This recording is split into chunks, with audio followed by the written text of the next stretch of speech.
So buckle up and let's go! We are in the third floor of a warehouse and you're going for a delivery at the post office. So, to get a driver license in Japan, it can be a very simple procedure. If you have a license from Australia, Austria, UK, New Zealand, Portugal, Spain, France, basic Greece, most countries from Europe, I think even Canada. I'll put the list back on the I'll put the list later for you guys. If you plan to come to Japan and you want to change your license, so many countries is very simple. You just need a copy of your license, a translation in Japanese, a copy of your Zairyu card, it's like the residence card, and also go to your motor vehicles, local, and you're sitting in Japan. So if you have all this stuff, and your passport, of course, the hardest thing is to prove that you were 3 months leaving your country after getting your driver's license. You know, if you can prove that with some school certifications or work certifications and pay stubs and things like that, it's not so hard. But if you can prove that, then you have to go from zero, you know, get everything from scratch.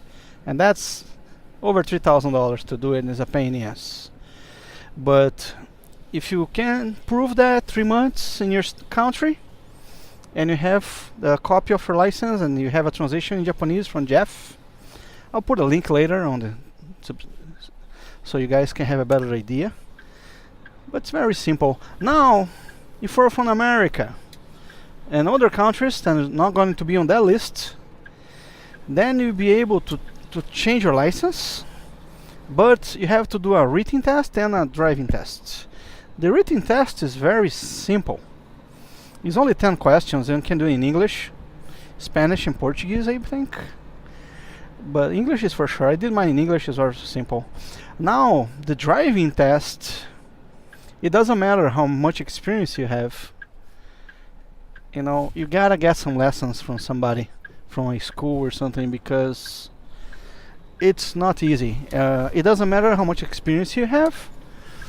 If you don't do the test the way they want you to do it, they're gonna make you make the test many times. Normally people do 4 or 5 times, even 10 times sometimes to pass the test.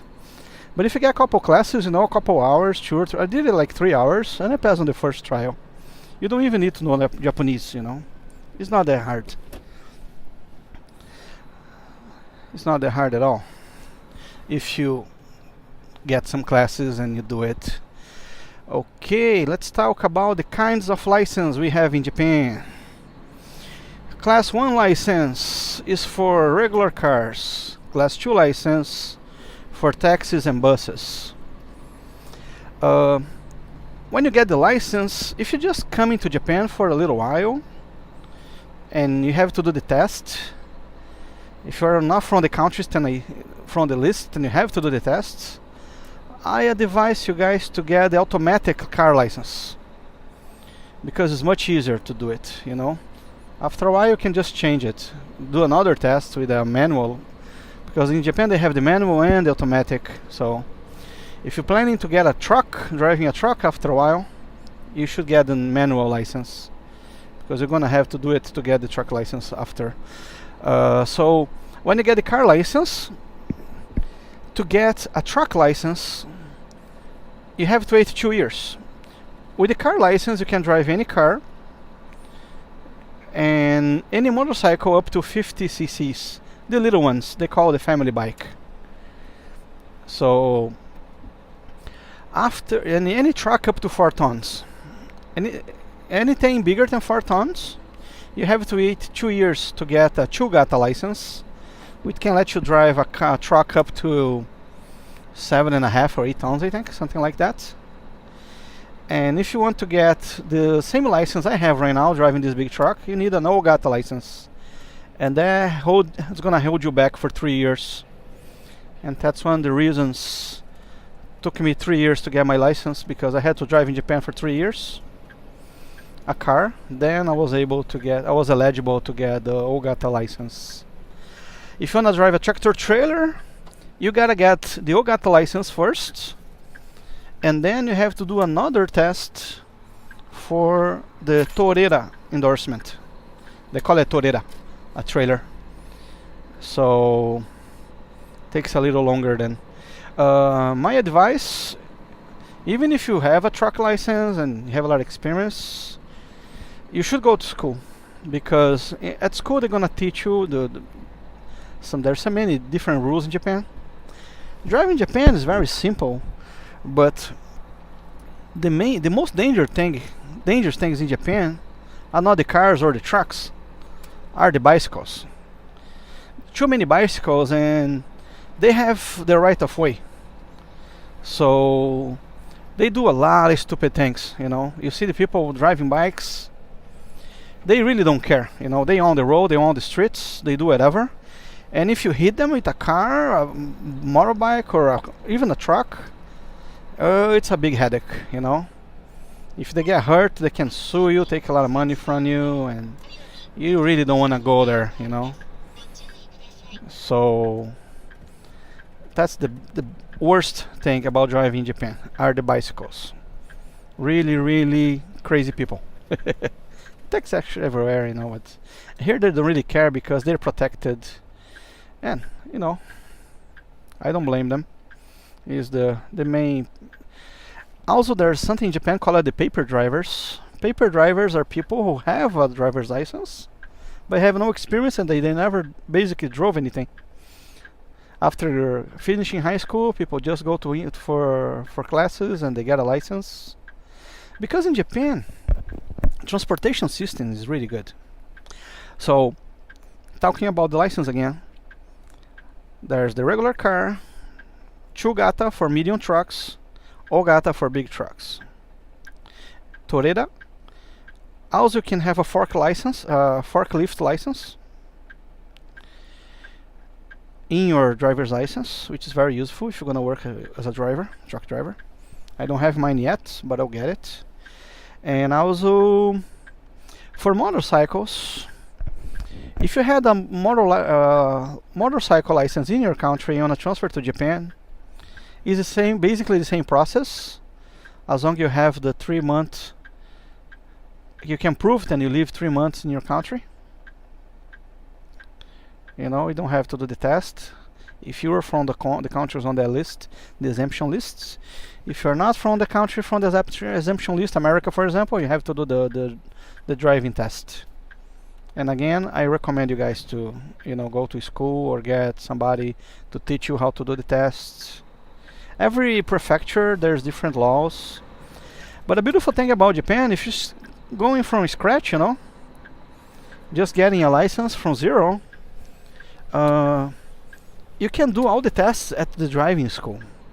Their system here is a little different. Like if you go to driving school, you do the test there, they give you a certification, then you go to your driver license center, that's how they call it, like a motor vehicles, and you show them those papers and passport and whatever they need there. There's some other paperwork, and they just give you the license. You know, you don't have to, because when you do the test at the driving license center, you will do with the cops, and the cops, you know, a lot of people get really nervous around them sometimes. You know, everybody have a different approach, but I don't care. I respect everybody, so I respect the police and everybody. I don't have nothing against anybody, so. But some people get really nervous just because they're police. And the people I know, like, they got nervous because of that. Oh, I'm the cops in the car, you know, and oh my God, I'm so nervous, I'm not gonna pass the test. Okay, a big tip: if you got a license, doesn't matter if you went to school or if you just trade your license. First year, you know, this is very important. You cannot get over 3 points in your license. If you get over 3 points in your license, you have to go back to school. And in Japan, it's very easy to get points because they don't consider only moving violations to give you points. The system in Japan, the justice system in Japan, it's much different than most places in the world. You are guilty until you're proven not guilty. So it's not like in America or Canada. You just go to the court and talk to the judge, and the judge will just let you pay the ticket, and you get no points if you have a nice chat with them. Japan doesn't work like that. You know, you can go to court and everything, but the language barrier is really big, and especially if you're a foreigner, you know. I don't know. I never did that. I never got any tickets so far, and I'm trying to do my best to never get any because I really don't want to deal with that people. So, first year, if you park your car in a legal area and you get a ticket, you know, you're already in trouble because in Japan they give you 4 points for parking. So, always pay for parking, you know, always park whatever you're supposed to park. Never leave your car in a illegal parking area because, and in Japan there's a law, I think it's from 1959, then most streets it's illegal for parking. You cannot park on the street in Japan. You can see there's no cars parking, you know, right here, like this big avenue. If I was anywhere else in the world, probably people would be parked on the shoulder here, you know, and see, nobody's parking because it's illegal. Most places have parking if you are back in the country, in small cities, but if you're in Tokyo, Osaka, Nagoya, most likely you have to pay for parking. And it's not really cheap, you know, it's not cheap at all. So that's my 2 cents on the issue, you know, like you guys, if you get your license, be very careful, follow the rules. If you're driving in a street, for example, this street, 60 kilometers an hour, you should never go like over 70, over 10 kilometers an hour on any local street, small street. Try to follow the speed limit, you know. If there's no U-turn sign, like this one right there, there's no U-turn, don't do U-turns. There's cameras all over, you know. It's very simple to get a ticket, very expensive too. So in Japan, it's like, especially if you get your license from scratch, it's very hard to get it. Not hard, but it costs a lot of money, over $3,000, almost 400,000 yen, and 2 or 3 months going to school and doing tests and whatever. So to lose it is very simple. It's something really hard to get. It's very easy to lose. So if you plan to come to Japan, stay here for a while, get a license, you must follow the rules, you know. Of course, if you live in America, Canada, Europe, most countries, people already, they follow the rules a little more. But if you are from a underdeveloped country, people don't follow that. So what I tell you, you have to relearn how to drive, because you have to be, you know, polite and follow the rules. It's very simple, you know. It's very simple. As long as you follow the rules, you'll be alright. You know. Now, if you wanna be stupid, you lose your license very quickly. You'll be sure to lose it much quicker than you got it. If you don't wanna follow the rules. There's a saying like you have to dance according to the song, you know, and that's how Japan is. They are really kibishi, like very strict with their stuff. So. But you can see, like, right now, people are very easy driving, nobody goes crazy, and see, there's some people here stopped, but they don't stop for very long, they stay in the car, or, you know. So parking is an issue in Japan, especially if you buy a car in Japan. The car has a white plate, you have to get a parking before you get the car. If you plan to stay in Japan for a while, I advise you to buy a car with a yellow plate, because they're called Keiji Dosha. They're only 600 cc's. It's kind of like a motorcycle license, motorcycle engine, but they're actually pretty good and very economical cars. and the taxes is really low. You don't need to prove your parking. But if I have a car like this one in the front here, it's a white plate, you need to get a parking permit. You have to go to the cops and get a permit. To get a permit, you gotta get a contract, rent a parking space for 3 or 4 months. It's not simple. It's really mendoxai, complicated. So if you want to plan to stay in a little while, couple years in Japan, and you need a car to go around, you buy something like that one. See, they are cheap. Taxes are cheap. Also in Japan, we have taxes, yearly taxes. Oh, for the motorcycles, there's 3 kinds of license too. So it's 2 license for trucks, Chugata and Yogata is medium and big trucks. The endorsement for trailers. Buses, there's Chugata and Ogata, 2 medium and big buses.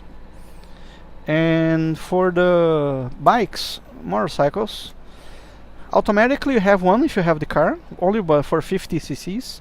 You can only drive on the left in the corner, like not much, you know, only 30-40 kilometers an hour. So if you're local, it's a very nice option too. So, and if you want a bigger motorcycle, there's 2 kinds of them. There's a Chugata and Ogata. Chugata, you can drive any motorcycle under 400 cc's. And if you want to drive like a Harley or a Ninja or something big like that, yeah, you need a Ogata license, Ogata motorcycle license, and that's not cheap to get. Anything over 400 cc's, you need an Ogata license. Then it can also be automatic or manual. There's some other options too. As you can see, a lot of people drive bikes in Japan. And the way I told you, like when you turn in the corner, you gotta yell for them. If there's anybody coming, you have to wait. You know. Something funny too about driving in Japan, if you can see the traffic light across the street, the light is red right now, but they have like arrows. And these arrows can go straight, can go left, can go right. Like right now I can make a left until I can see a arrow to the left on this corner specifically. And another rule, a little different from the other countries, if you're driving a small motorcycle, you cannot turn right. You can make a turn left. Oh, see, I can go now. I have the left arrow.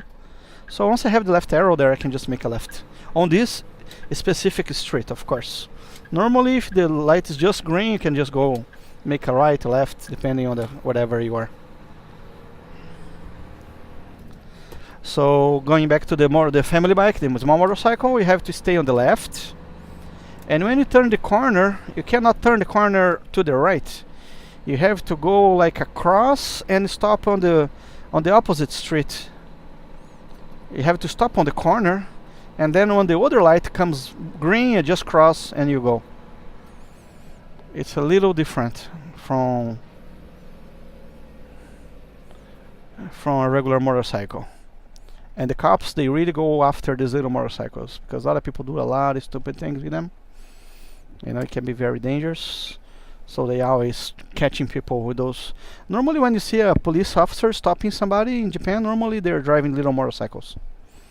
Sometimes you see them with cars, but normally the police work in transit here is mostly done by cameras. Mostly done by like radar, you know, like those little cameras on the traffic light, cameras for speeding. So you don't see a lot of police on the street like you see in America, for instance. Because in America you see cops like they are everywhere, you know. Here you don't see cops nowhere. You see their little police stations. They have a little red light on it. And they are almost like everywhere, like every few corners you see a little police station. So that's how it is. If you guys have any comments, any doubts, if I can help you guys, I'll try my best. You can leave some comments there, and I don't have a lot of time, but when I have some time, I'll try to answer you guys.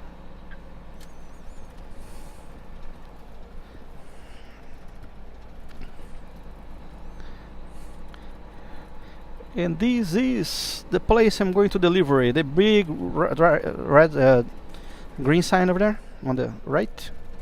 That's the company I'm going to. Takubin. Takubin means door to door. You're delivering a load of clothes today. It's a Sunday afternoon. Just start raining, so. And this is south of Osaka, this area. That truck right there, it's an Ogata truck. That's exactly the one I'm driving right now. 4 axles, 2 axles on the front. Carries up to 20 tons, something around 40,000 pounds. This standard truck for Japan.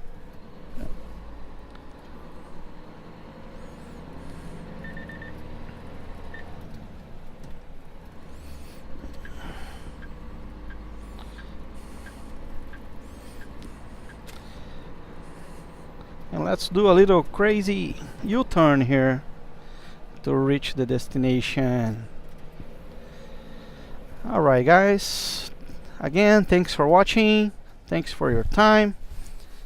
If you have any comments, any doubts I can help, please leave some comments on the video.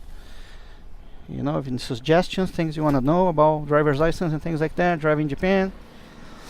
Please subscribe to my channel, follow me on Instagram, Facebook and Twitter. I'll have the links on the description, and also on the description I'll put the list of the countries and some links for you guys. Try to help you guys get a license if you come to Japan, you know, to be a teacher or come here to work, whatever.